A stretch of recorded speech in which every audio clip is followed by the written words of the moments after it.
champion of the U.S. Open. For Louisiana State. How about that? The Patriots are heading to Super Bowl 46. The Kentucky coronation is complete. Another Watson is wearing a green jacket, and this time his name is Bubba.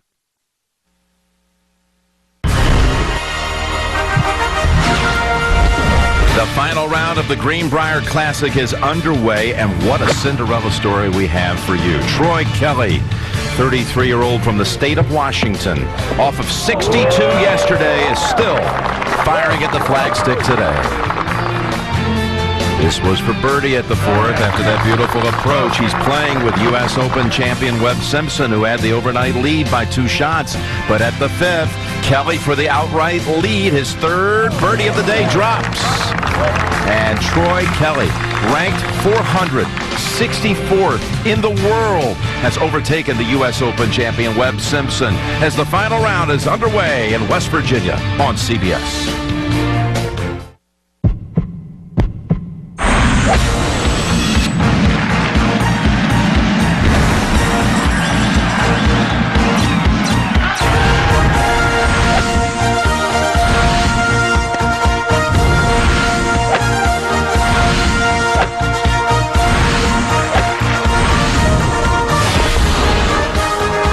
CBS Sports and the PGA Tour so proudly present final round coverage of the Greenbrier Classic. It's part of the season-long race for the FedEx Cup. And yes, indeed, we have a race on today here at historic Greenbrier in the old white TPC course here, White Sulphur Springs, West Virginia. It has been a hot, humid, sticky week, and it remains that way as the final round could be threatened with some late afternoon thunderstorms. It's in the mid-90s and approaching 100 with a heat index that's over 100. But we, meanwhile, have a lot of red-hot golfers out on that course, and we're just glad to be here in wild and wonderful West Virginia. Just gorgeous and generous with its hospitality like no place else. There he is, Troy Kelly. He's never finished better than 37th in a PGA Tour sanctioned event. That was down in Mexico.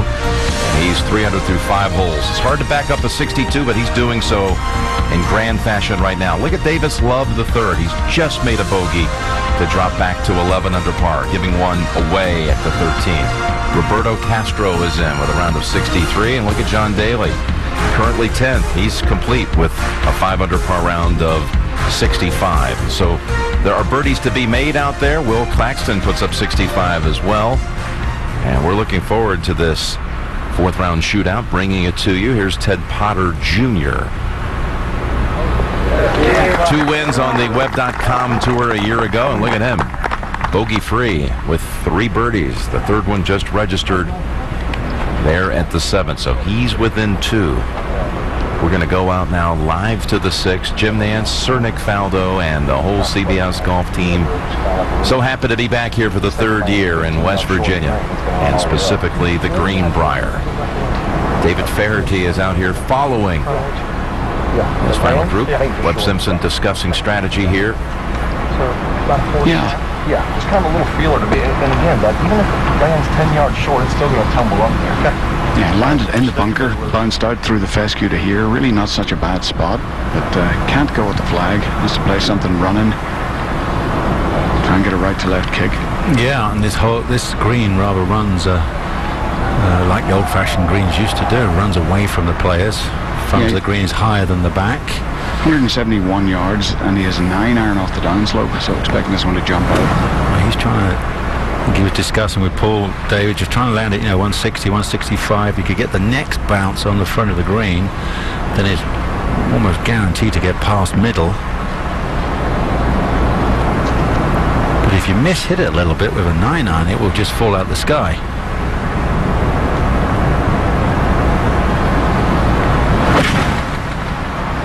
One came out up and over. Needs a bounce. There was way too many bounces. Just scrapes, just short. Yeah, it's not the worst. Well, mind you, that's still a good putting from about 30 yards out still. Meanwhile, over at the 9th, Martin Flores has a good round going. He's 400 through the first 8 holes. 30-year-old, born in Fort Worth, Texas, now resides in Dallas. He finished 8th early in the year at Torrey Pines at the Farmers Insurance Open. That's nicely played. They'll really lean into those chip shots to get the right angle. So Martin, like a number of other players on the leaderboard here, in the midst of having their best week ever. Here's one for sure, Troy Kelly. Only speak of best weeks ever. 144 yards, Jim, and looks to be trying to punch it out toward the right corner of the green. Now, interesting there, Nick, he had a hole in the canopy between two limbs that he either didn't notice or just didn't want to take it on. He could have played that shot almost like a normal high shot. Yeah, even going over the green is actually a good miss for that 6th green. Well, the wind's suddenly picked up, maybe, as you said, Jim, pushing a storm closer to us. Yeah, we've got about 70-75% chance, they're saying, at around 4:35 local time. And let's go over to Ted Potter Jr. at the 8th. The 8th is a true Rodin green. Look at this. That means it slopes hard from right to left. And that was a very good indication of the severity of that slope. And it's still going. Old C.B. McDonald design, Seth Rayner's influences as well, and was one of the classical designers. McDonald responsible for such places as Mid-Ocean Club over in Bermuda and a number of other incredible places. We're so happy to have you back with us here from West Virginia. Hello, friends. Jim Nance along with Sir Nick Faldo in the tower at 18. Got all kinds of storylines here, Nick. You've got the U.S. Open champion just 3 weeks removed from, of course, his biggest conquest, and a chance to back that up. That would be a huge story. But you got guys like Troy Kelly. I mean, from nowhere for a lot of us. Again, just barely ranked inside the top 500 in the world. What a day could this be for him? Amazing day. We popped down to visit with him on the range. We were warming up, and he was busy chatting away. We were talking about it. He had to have a hip replacement. He said, I thought it was just a strained muscle. I tried to play through it, kind of guts it out, he said, for a couple of years, but then he realized he had arthritis. So he had to get that sorted out, and then but he was busy kind of chatting away, telling the story, and I'm having to go and hit some balls, get on with it. You got a big day here. But most of the guys their faces don't relax, but look relaxed, and inside I think they're trying to force that out. So but as you said, we've got fascinating day. I've got 5 guys at the top 10 who've only just won more this year than the first prize check. So for 5 or 6 guys out there, incredible opportunity to have a fantastic year and get moving now and change a career. Exactly. Really. Just change a career exemption today. CBS team includes Peter Costas in the tower at 16, Ian Baker Finch stationed over at 17, and David Faherty will be out there following the likes of Webb Simpson and Troy Kelly. And we're going to go back out there, in fact, right now to the green at 6.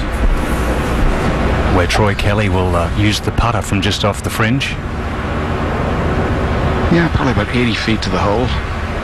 As Nick said, it is a Rodin green. It's just it'll slope away from us, so downhill pretty much all the way. Not a whole lot of break in it. Greens are quite large and very sloping, extremely well-designed golf course. C.B. McDonald, Seth Rayner.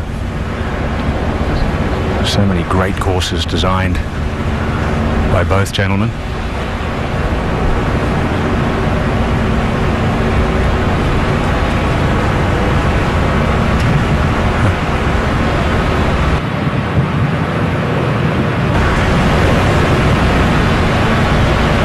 Just wants to keep that left shoulder low, allow the putter face to stay square or longer there coming through the fringe. Said he's been really struggling getting the speed of the greens. Has left a lot of putts short. Talked to his brother last night, Ryan, who's on the bag with him, about trying to see a spot through the hole today, trying to hit it a good foot or two past the hole, improve his speed. And a little earlier we had a chance to ask him about his brother Ryan being on the bag with him this week. We've been together for I think 5 or 6 weeks now, and he's learned how far I hit it. We're still kind of trying to gel a little bit better, but he's a good player, so I trust what he says. I trust his reads on the green, which is really important, and the clubs that he's picking for me. So that works out good. It's a good combination.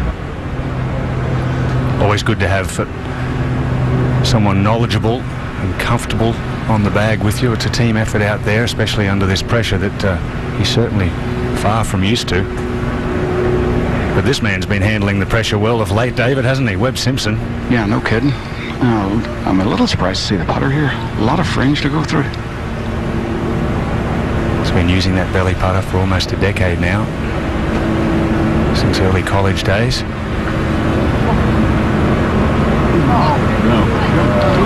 Once again, a great effort. Less surprised not. Excellent effort. Good sensible approach to the green there, avoiding the front bunkers. And he'll tap that one in for the par. Well, that could have gone in for the same price. Webb hasn't had a bogey on the card since the 15th hole on Thursday. 2 bogey-free rounds, Friday, Saturday. It's steady golf. I didn't give him the announcer's curse. That was just a tap in. Let's go to 8 now. The famous Redan-style hole, modelled after that beauty over in North Berwick in Scotland.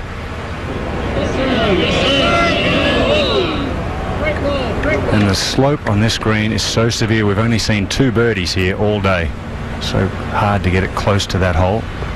Yeah, the original at North Berwick, it's stamped at about 2 as opposed to these.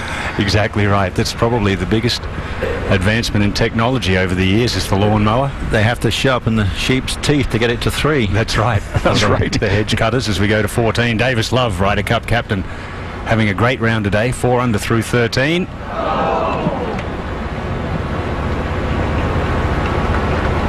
Don't count him out. The way he's been playing, he's healthy again, no trouble with the neck. He might play his way onto his own team. Now back at 6, Troy Kelly. Keep this great start going.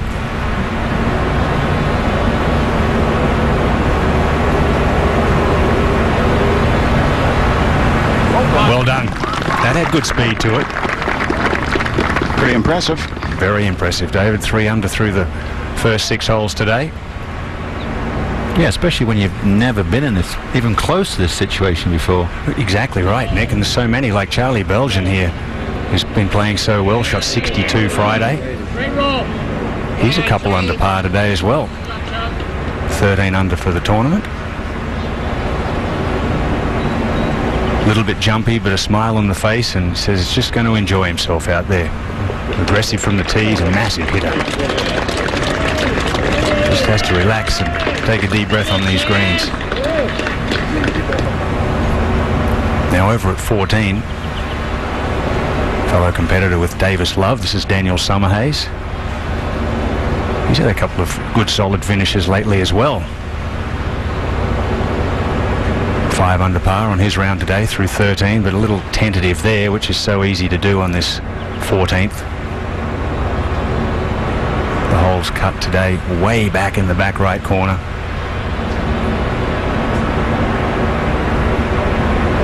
The greens are quite inviting from the fairway, Nick, aren't they? But they're certainly not inviting once you're on them. They're very difficult to read.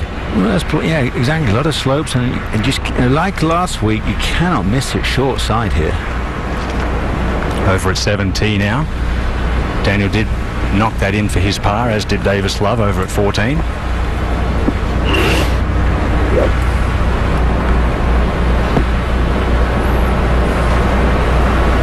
Now, if you can just get this down the right-hand side of the fairway, because hole location is kind of front right, and there's a big scoop taking out the front left side of the green. Just a fairway wood. That'll work. Yeah, nice lazy. Oh my goodness, he belted that one, David, out there. Oh, you're not kidding. Yeah, I think these guys are, relaxed but running pretty full of adrenaline right now.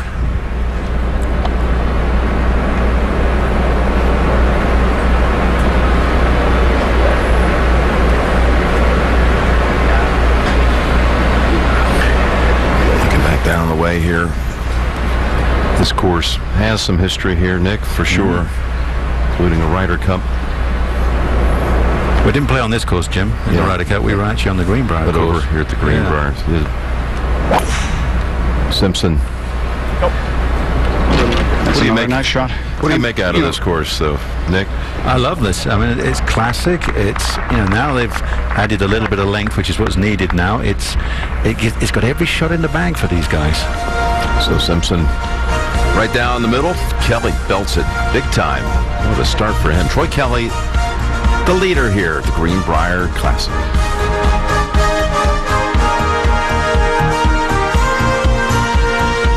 The Greenbrier Classic is sponsored by Scottrade. See for yourself why so many investors are saying, I'm with Scottrade.